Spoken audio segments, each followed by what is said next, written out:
Happy hump day! We finally hit a freaking parlay. Now let's talk some basketball. What's going on, everyone? Welcome back in to another episode for Just a Bet Outside. I am your host, Steven, and we're here on hump day, baby. If I have more gray hairs, that was one stressful freaking night of NBA bets I had to follow. Wow. I watched my two toddlers for 10 hours, but I think the four bets I had to follow was way more stressful. It was intense. We'll go over the bets recap and all that, but as you heard earlier, we hit the freaking parlay. Thank goodness. Man, that was a sweat, but I love a winner. Obviously, parlays are always going to be a sweat. Anyways, I have a quick rant on the NBA. I am so sick of blowouts. Like, this is the only professional sport where it seems like at least half the games every single night are a blowout. I mean, it's just insane. Imagine you just spending a lot of money going to these games, or if you're a sports bettor, it's frustrating. It's just frustrating all around, to be honest with you. It's another reason why I lost a bet. People lose bets like this all the time. It's not just me, obviously. But it makes you want to bet unders, that's for sure. Trying to guess a blowout, sometimes you think one team's going to blow out the other team, and it ends up being a blowout in the reverse. I don't get it, but it's just really tough because you don't get this a lot in the MLB, NFL, where starters are just sitting after like the half of the third quarter is over. It is just extremely, extremely frustrating to put in a lot of work on your research on the bets, all to just see someone not play the rest of the game, like CJ McCollum, which we'll talk about in just a little bit. But that was just my little rant. It's just really frustrating for the NBA, but we keep moving on, we keep grinding. It's hump day, so we got to give some dad jokes. I only got two of them this time. I don't know if they're as good as yesterday's, but we'll give it a shot. So here we go. All right, in the mode. Here we go. Number one. Prison may be one word to you, but to some people, it's a sentence. Good one. All right, last one. I was on a diabetes awareness site. They asked me if I accept cookies. Is that a trick question? That's all I got for you guys. Again, those are stupid. They're dad jokes, but I love them. If you want to be a Jabbo MVP, hit that join button. We got a link below now to help you out. You can do it on your cell phone. $2.99 a month. If these videos provide any entertainment or value or help you with your bets, and you want to help support the channel, help us keep growing and getting bigger, we would really appreciate it. You get some badges, emojis, prioritized replies, things like that. So we appreciate everyone who has done that. And in this video, we got a big one. As you guys know, on Wednesdays, who have been following us for a while, we're going to recap yesterday first. Then it is shooting guard day. I know we're one position behind. I'm hoping tomorrow we can give you both small forward and power forward numbers. But anyways, on shooting guards, we're going to talk defenses that give up the most points, rebounds, and assists to that position in the last 15 days. And then because it's hump day, it's the G's of threes. We are going to talk some hot three-point shooters in the last 8 games in the NBA. And then I'm going to give you my best bets, see if we can win some more money, make it 2 winning days in a row, and then we'll wrap it all up with the bets recap. Hit that like button, leave a comment below, help us out, help this channel grow. We are on our way to 20,000 subscribers. Just blown away. Thank you guys for all the support. I'm ready to get into it. Let's talk some basketball, and it starts with the recap. All right, let's dive into the stress that was last night. The 5-point teaser, our first teaser of the year, Thunder +8, easy, easy winner as they win outright. They are an absolute wagon right now as they beat the Celtics. The Magic plus 8.5. Holy cow! If you were a part of the Discord, we were stressing the freak out in that game. Magic were close all game, and they started fading at the end. Luckily, Banchero hit a 3, and they hit a couple buckets, and there were some missed free throws by the Warriors. I think they ended up losing by 6, actually. So they covered pretty easily when you look at it there, but it was stressful. But we won, plus 100 winner. And then this one. All right, deep breath. Here we go.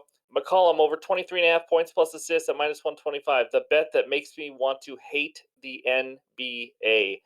He had 17 at halftime. He had 21 when he got taken out halfway through the third quarter, maybe a little bit more than halfway through the third quarter. Never comes in again. That's right. We're talking the last 16 to 17 minutes of a professional basketball game, and the starters don't come in. Zion played a few more minutes. I don't know why. He was awful or didn't do much. But my goodness, that one hurt. He ended on 21. And I would make that bet 100 out of 100 times, guys, just so you guys know. We lost on a blowout. So it is what it is. And then my added play, freaking A. Keegan Murray, 15 plus points. One of the hottest shooters at home in the entire NBA. He's unbelievable. He shot 4 of 12 today and ended with 10 points. And it was a competitive game, too. He just absolutely sucked. He was 1 for 6 or 1 for 7 from three-point range. He just needed to make 2 more buckets, but it is what it is. That was just a loss by me. Keegan Murray was a loss, so that's 1 and 2 on bets. But then the New Year parlay. That's how you start the new year out. We were due for a parlay winner. Man, Wagner over 5.5 rebounds. The most stressful bet there was. He had, I think, 2 at halftime, and he got 2 right away in the first couple minutes of the second half. It was huge. He had 5 going into the fourth quarter, picked up a 6th. I don't even know if he got a 7th. I don't care because he got 6. And then Moran over 6.5 rebounds. I think he ended with 5, so that was a nice, easy winner. The Pelicans money line, my goodness, that's part of that McCollum one that I just talked about. The Pelicans beat the Nets by about 50. It's literally like the Nets aren't even an NBA team. There was no professionals on that team. It was just unbelievable. But either way, that is a winning night. My math was not right yesterday. If you, no one really noticed, but my overall record units was did not match up with my category. So I forgot one last week. But anyways, I fixed that, and now I fixed the 2 and 2 that we were today. We won over 2 units, so it was a good day for us. And thanks to that parlay, winning 3.57 units. But we're now 84 and 70, up 15.55 units. Let's keep climbing up. But before we get into the best bets, let's talk some shooting guards. All right, we got the Raptors giving up the most points to the shooting guard position, and those are the 10 teams giving up the most right now: Jazz, Warriors, Kings, Mavericks, so on and so on, all the way down to the Thunder at number 10. And then on the right side is the shooting guards averaging the most points per game the last 15 days. Anthony Edwards is smoking hot, averaging just about 32 points per game. Desmond Bain, 25. He's actually played pretty well with Ja Morant back. Helps to have an actual point guard on the team now. And then Tyler Hero, 23.8, been playing well. A lot of that, obviously, without Jimmy Butler in the lineup. And then DeJounte Murray, Derek White's been having a nice season, kind of underrated season for the Celtics. Karis LeVert for the Cavs been playing well, and so on and so on. So those are the top 10 shooting guards averaging the most points per game. Let's move over to the rebounds now. Celtics giving up the most rebounds, obviously in this one, guys. Rebounds to shooting guards. Like, look at the top 10. Celtics 6.95, 10 is the Blazers at 6.48. It is not much different at all. So I would just take this with a grain of salt. But at least on the right side, you can see who's been averaging the most rebounds. Kyrie Irving, obviously, he has not played many games. That might be one game. 9 rebounds is what he had. So take that for what it is. He's not a guy who averages 9 rebounds consistently. Josh Hart, Podziemski for the Warriors that we've talked about before. RJ Barrett now on the Raptors, 6.2 rebounds in the last 15 days. Interested to see how that rotation, how that all shakes out. But so on, you got Anthony Edwards again. Obviously, Josh Giddey, who just had a hell of a game for the Thunder when they beat the Celtics yesterday. So those are the shooting guards and the rebounds. Take a screenshot, get some winners, and let's finish it up with the assists. Mavericks giving up the most assists, and it's not even that close by a whole assist, pretty much more than anybody else at 6.83 assists to the shooting guards. Pelicans, Spurs, Raptors, so on and so on. And over there on the right, Mr. Derek White, the guy I just talked about for the Celtics, averaging 6.2 assists per game. Kind of a second point guard, obviously, for that team, but he is their shooting guard. And then Malik Monk, he's kind of been up here quite a bit for assists. Desmond Bain, LeVert again, kind of a lot of the same guys, obviously, as you can tell. These are the best shooting guards there is in the league. And so, yeah, that's the assists. So take another screenshot, get some winners. We did point guards yesterday. Hopefully, we can do the last 3 positions later this week as well. So that's what we got. But before we get into the best bets, we got one more item to talk about, and it's the G's of threes. All right, here we go. Let's talk some hot shooters from downtown. If you are new to this, the G's of threes we give out every Wednesday. It is 3 ball shooters in the last 8 games, and we do a 40-40 rule. You must have taken 40 or more 3-pointers and shoot 40% or better. It kind of just tells you, other than who's shooting well and who has the hot hand, it also tells you kind of how many they're attempting as well. So if there's no note next to him, that means 8 games. So you take Trae Young, if he's taken 84 3-pointers in 8 games, obviously he shot over 10 a game and things like that. So if it's less than 8, I do make a note next to it, 7 games, 6, whatever it is. But anyways, enough of that rant. These are the hot shooters. The best one on this page, we're looking at Mr. CJ McCollum, the guy who he didn't really let me down, but he's 32 for 69 at 46.4%. No real surprises here. Steph Curry just missed out. He was shooting like 39% or something, so he didn't make the list. James Harden's been shooting well. Keegan Murray just let me down. Yep, 48.3%. That was before tonight, so that went down, obviously.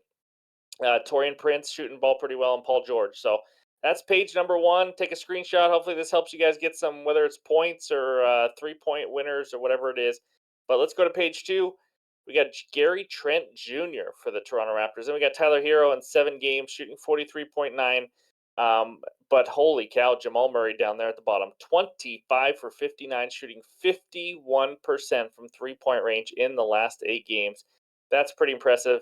As well as Duncan Donuts Robinson up there at 45.3%, and DiVincenzo on the Knicks, 25 for 56 at 44.6%. So yeah, that's page 2. Take a screenshot of that one. Let's go check out the final page, and there he is, the winner of the G's of Threes this week, Mr. Mike Conley, and that's why he's in green, shooting 53.5%.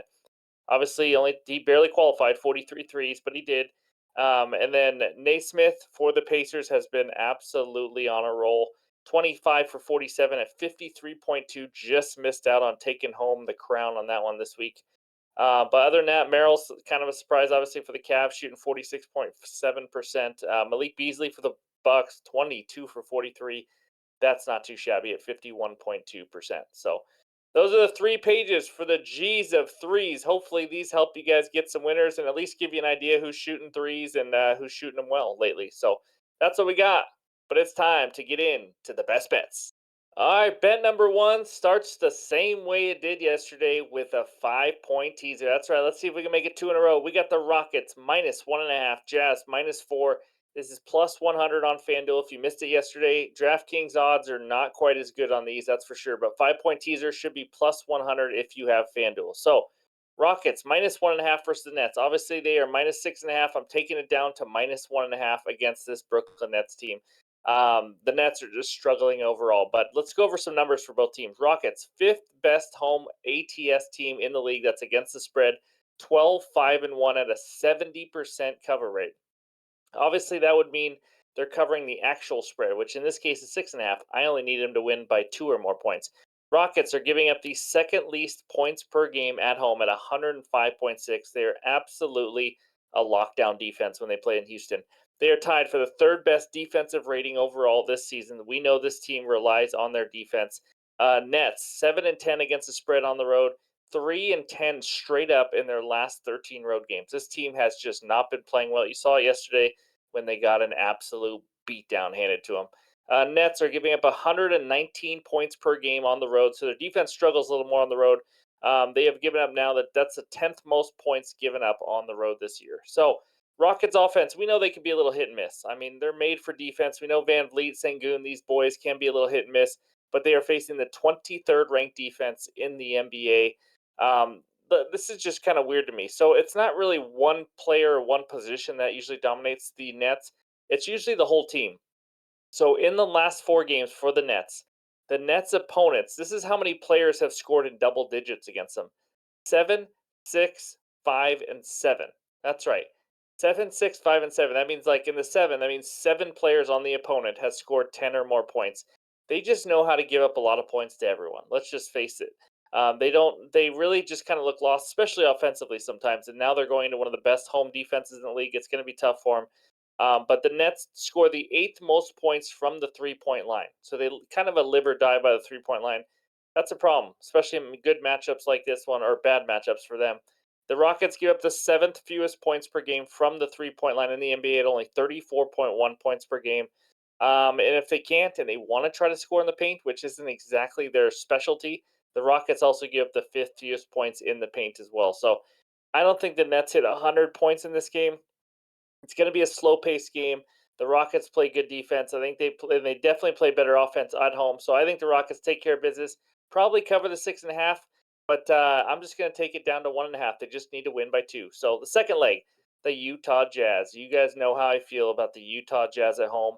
They burned me once earlier this year, and I will never do that again. I am taking this down from -9 down to -4 at home against the Detroit Pistons, everyone's darling.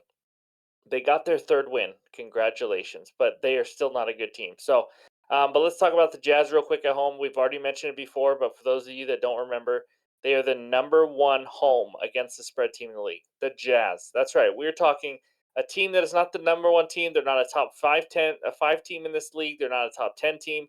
But when they are at home, they are the number 1 ATS team in the league at 12-3, hitting at an 80% clip right now. And they're 3-0 against the spread as a home favorite this season as well. So They just put a beat down on the Mavericks, help us cash a bet not too long ago, a few days ago. The crazy part about this is how bad opponents suck when they go to Utah. The altitude affects them. I don't even know the science behind all of it. I just know the opponents cannot keep up.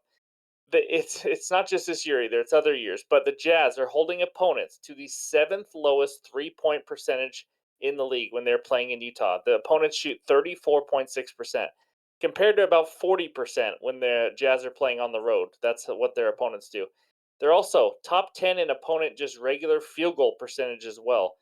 It's just wild to me, guys. Again, I don't have an answer for it. I just know it happens consistently. It's the altitude, and I'm just going to go with that. The other team is not used to it. They get tired, whatever it is, they struggle. And that's why the Jazz are the best home team in the league. Pistons have been playing a little bit better lately. Having Jalen Duren back at center obviously helps. By the way, look at his double double pretty much every single day. Odds have gone up to like minus 150, minus 160 now. But Pistons just got routed in their last game against Houston. So I know people saw him take the Celtics to overtime, finally get a win over the Raptors. But then they just got absolutely blitzed by a good team in the Houston Rockets. So they still have issues kind of doing everything. I mean, this year they're 30th in turnovers, 28th in 3-point percentage. That's not going to be good in Utah where opponents can't shoot threes. 26th in points per game, 26th in defensive rating, etc., etc., etc. It is ugly.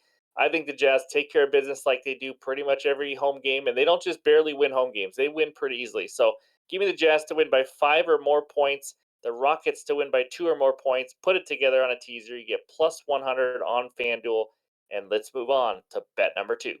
All right, bet number 2 is a player prop parlay, and I like both of these over their original line, just so you guys know if you can't do alternate line. But here we go. It's a rebound one. Give me Devin Booker of the Phoenix Suns, 4+ rebounds. Bam, Adebayo, 10+ rebounds at plus 100 on FanDuel. Now let's start out with Booker, 4+ rebounds. His line is 4.5. If you want to take over 4.5, I was very close to making that a best bet. But with guards, every rebound is huge. I'm going to play it safe at 4+ rebounds. But he's played 5 games this season without Kevin Durant. He has 4+ rebounds in all 5 games, averaging just about 6 rebounds per game in those 5 games without Kevin Durant. And by the way, Durant is out this game. In case you didn't know, Bradley Beal in, Kevin Durant out. Never have the big three playing together. It seems like it's absolutely crazy. But overall in the season, Devin Booker averaging 5.3 rebounds per game. He has 4 or more rebounds in 20 of 24 games this season. Just to kind of give you a little heads up as to where he's at there. It's been a pretty safe bet. He's been a good rebounder. I almost went with his combo, also rebounds plus assists, but I like his rebounds more. So he's playing the Clippers. They're about average, giving up rebounds to the point guard position, giving up about 6.26 rebounds per game in the last 30 days to that position. We all know Devin Booker's going to get huge minutes. He does every game, anyways, especially now without Kevin Durant. He is going to be the guy that has to keep them in this game. It's a close line, so we assume it's going to be competitive, but obviously, if you don't just go by the line, I do like the Clippers in this game to win and cover.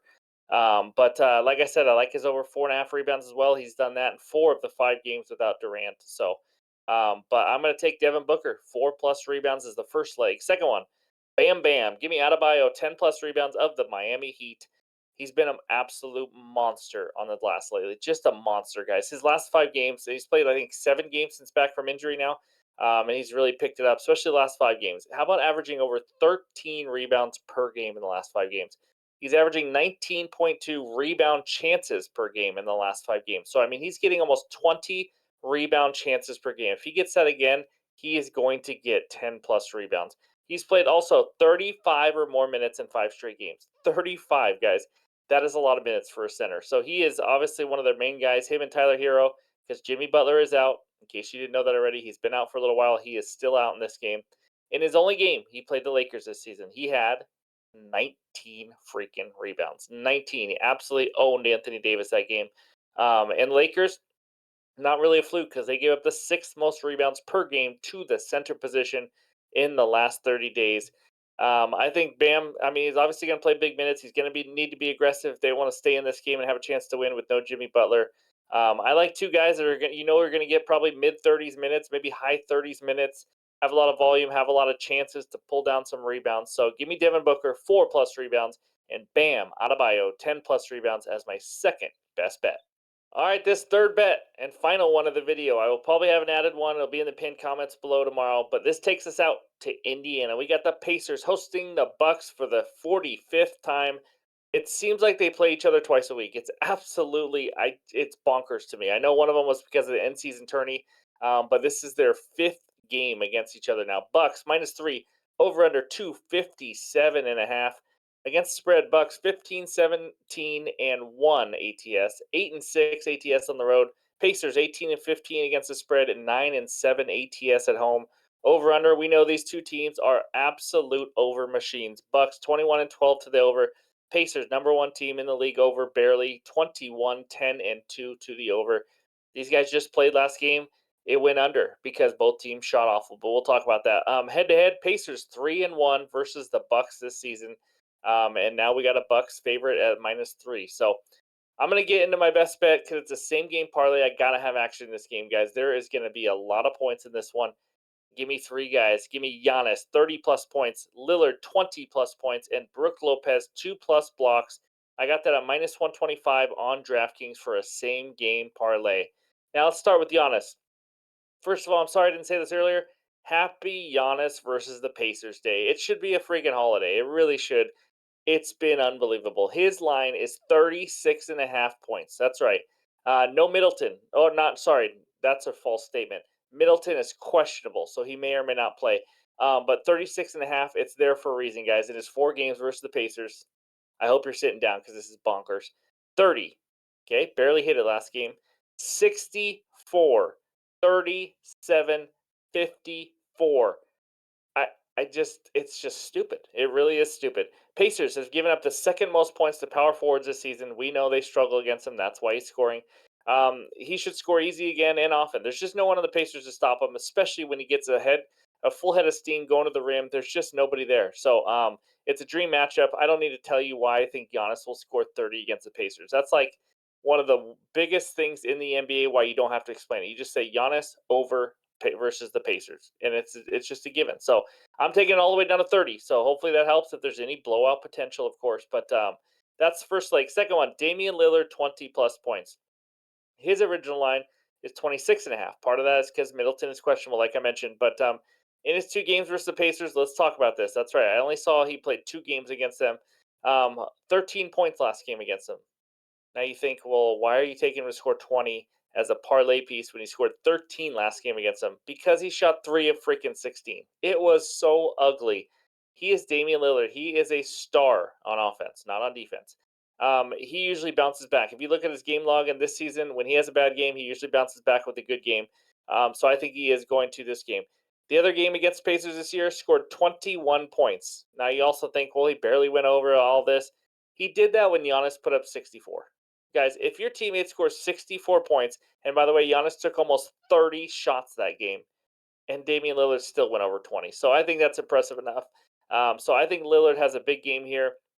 And like I said, I like taking stars off of bad games. So just something that I like to do at least. And of course, with all 3 of these bets, and we'll get to the third one in a second, the pace is going to be ridiculously fast. I mean, there's no defense on either side. They just like to go up and down. Defense is kind of a burden on both teams. They just hate it. They take pride in just letting the team score so they can take it out of the bucket and get up the court pretty quickly. So total close to 260 again. And like I mentioned, these two teams shot terribly last game, and the total was still in the 230s. That's just wild to me. So lots of possessions, lots of points. I like Giannis to hit 30, Lillard to hit 20. Now let's talk about the third leg real quick. Mr. Brook Lopez, 2 plus blocks. His line is over 2.5. If you want to take that on its own, I don't blame you. It's probably a good single bet, to be honest with you, because he is the best shot blocker in the NBA right now. It's unbelievable. Versus the Pacers this year in 4 games. Here's how many blocks he's had: 4, 6, 4, 3. So he's gone over that 2.5 line in all 4 games. Like I said, if you want to take the over 2.5, go for it. I'm taking it down to 2 just because. I mean, I honestly probably don't even need to do it. I could probably add 2.5, but you never know. It's blocks. So, I honestly I like doing these alt lines because there's blowouts everywhere. You already heard my rant earlier. I think this protects a little bit. Like even if there is kind of a blowout in the third, fourth quarter, I still think Giannis can score 30. Now, if you take us over 36.5, it might get a little tighter. Or Lillard over 26.5, that could get tight, especially as a cold quarter or something. So I like Giannis 30 plus points, Lillard 20 plus points, and Brooke Lopez 2 plus blocks. I got that at minus 125 on DraftKings. That is my third and final bet. I'm hoping to add a fourth bet tomorrow. It'll be in the pinned comments. And I got some ideas on some unders. I'm starting to work some more unders in. I'm not going to just force out two unders every single day now, but I've been kind of doing some more research on those as well to kind of help out because these books are juicing everything to the over, and these blowouts are killing the overs as well. So, anyways, those are my best bets, and that's the show for Wednesday, January 3rd. Let's check out the bets recap. There it is. We start out with a teaser again. Rockets minus 1.5, Jazz minus 4, two elite home teams. Hopefully they win and cover. Plus 100 on FanDuel. And then Devin Booker of the Suns, 4 plus rebounds. Bam Adebayo Heat, 10 plus rebounds at plus 100 on FanDuel as well. Again, those are two bets I like on their own. Every single one of these alt lines I pretty much like on their own. I don't, maybe not Lillard's over 26.5. Giannis over 36.5 I like as long as the game is competitive. But that third one, Giannis 30, Lillard 20, Brooke Lopez 2 plus blocks at minus 125 on DraftKings. Thank you guys for watching and all the support. This has been awesome. It's nice to start the new year off with a winning day right there and a winning parlay finally. So we'll have another parlay on Friday, maybe another one before that. We'll see. But anyways, football video coming out pretty soon. Also, it's the final week in the NFL. We are almost to the NFL playoffs. Crazy how fast time is flying. So, anyways, thanks again for the support. Hope everyone has a great Wednesday, and we'll talk to you soon.